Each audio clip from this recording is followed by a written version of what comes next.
This is Neetu Singh ji here is talking nonsense. Her own life is damaged. And she keeps putting useless concepts into other women's lives, ruining their lives. If you want your marriage to work, stay away from her, or she'll damage your marriage too. And then what happens to you and your children? Their whole lives will be ruined. It is very important for all viewers to know what I am telling you. First, you must understand this Parmeshwar concept, what it is.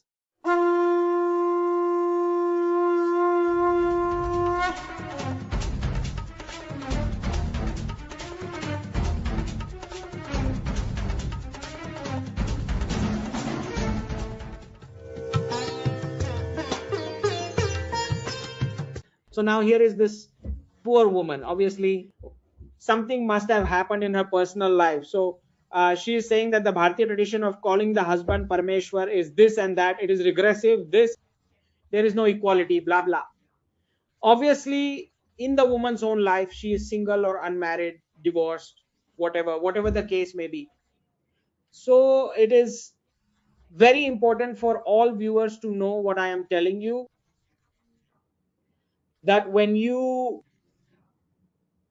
it is very important to know that if you people, the normal citizens, I am talking about the masses, you people need to stay away from divorces. And those who are single, unmarried, and for some reason consider marriage to be a bad thing, you have to keep your distance from these kinds of people if you want your own marriage to run smoothly.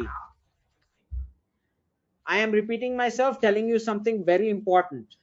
If you want your marriage to run smoothly, then divorcees, single, unmarried people who talk negatively about marriage, stay away from them.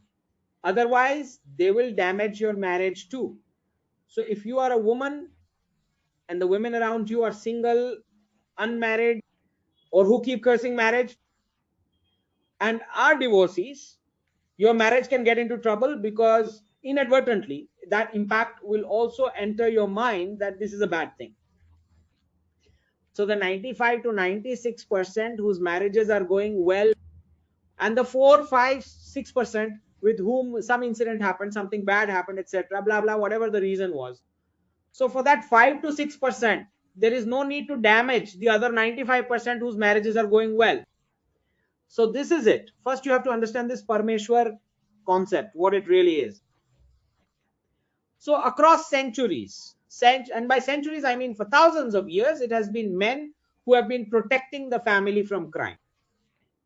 This concept of police and judiciary has become concrete only in the last 150, 200 or 300 years.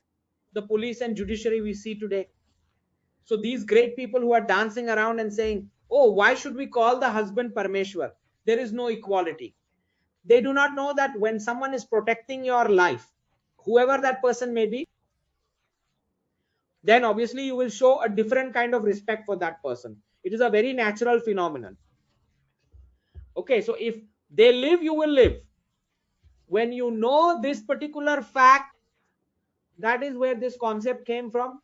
And secondly, between a husband and wife, as in a relationship, there is equality. The whole understanding is about equality. But parenting is not a concept of equality. In that, the father's role is different, the mother's role is different. So for the proper and good grooming of your children, you see there, wherever you have to show extra respect to the husband, it is absolutely necessary, because a lot of the disciplinary action that needs to be taken when young children are growing up, or in the process of growing up, the father has a very separate and distinct role in that. So, and wherever and whenever a crisis of a very large scale comes along, then mothers cannot handle it alone. There too, the father has a separate role. So it is not at all necessary that you have to run him down, because if you run him down for XYZ reasons, maybe the husband has his negative points, 10, 15 or 20 negatives he could have. But if you are continuously running him down or reducing the respect he gets, then you have no idea about the damage that will be done to the parenting during a crisis when he is needed. You can see this with a lot of husbands. When they feel they have no value in the house, when their input is not taken in any decision making, they tend to withdraw completely from everything.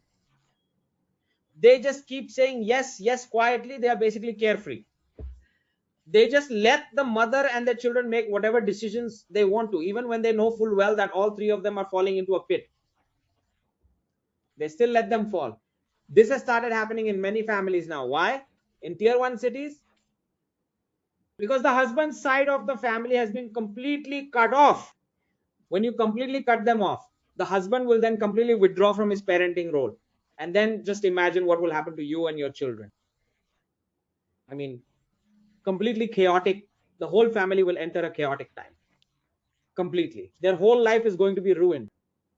So do not ever make the mistake of running down your husband and reducing his respect. It will cause a huge amount of damage in parenting. Your children will be the ones who have to pay the price for it, and maybe not you. So those who do not understand, they come on media like this and just blabber on, talking nonsense. This lady here, Neetu Singh, is talking nonsense. Okay, so she might have gotten divorced in her personal life or whatever the case may be. That does not mean that all other women have to live their lives in a state of crisis. Just because it happened to you does not mean it will happen to everyone. It does not work like that. So they start living in crisis because of you, even those whose lives are going perfectly fine. It does not work like that. So in the West, the situation was that all the women were basically treated as slaves back when there was no police or judiciary. Whereas over here, the concept of Parmeshwar was created as a social concept specifically so that men would treat women in a dharmic way. So this Parmeshwar responsibility was placed on them. It was not to praise him and put him on a pedestal. This entire concept came about in order to give him that responsibility. So this process of pani grahan that is mentioned in marriage is nothing more than this. The father is simply transferring the responsibility over to another man. The responsibility of his daughter. So when you bring a girl home, you must remember it is not just a privilege, it is also a great responsibility. So the blatant way in which these women are insulting all other women in this video by saying things like that I am someone who writes books while the rest of the women do nothing at all. Sister, whoever said that writing books and managing a household are options that exclude each other? It is entirely possible to do both things at the same time. So you will find a lot of women like this, women whose own lives are already damaged, and they keep trying to inject these useless concepts into the lives of other women, completely ruining their lives. So you must be very careful, especially if they happen to be unmarried or are divorced. Then other women really should stay away from women like that. If she is constantly saying negative things about marriage, just move on. Obviously now you have these handles from the West posting old videos where they are trying to explain exactly why it is so important to raise the next generation. It is quite obvious that in this era of de-dollarization, a time when jobs are going to be lost and layoffs will happen, the printing of the dollar is about to stop. So all the nations are now realizing this foolishness, that their birth rates have also gone down and marital misbehavior also began. All of this has happened simply because of the reckless printing of the dollar. All these uselessism concepts like wokeism, this ism and that ism, they all spread by printing more and more dollars, and because of that everyone has misbehaved a lot with each other within their marriages. So now everyone gets it. So they're circulating old clips saying that the traditional method itself was better, something along those lines. By the way, our own tradition was completely different. Our tradition was that women used to dominate 2 or 3 sectors worldwide in business long before the invaders ever came: textiles, spices, and jewelry. These 3 sectors were such that Bharatiya women had completely captured the entire world market. So ours was different. It was family unit economics. That's all for today. Everyone like the video, and if anyone wants to contribute, the QR code is right up here. That's all for today. Jai Hind, Jai Jai Hind.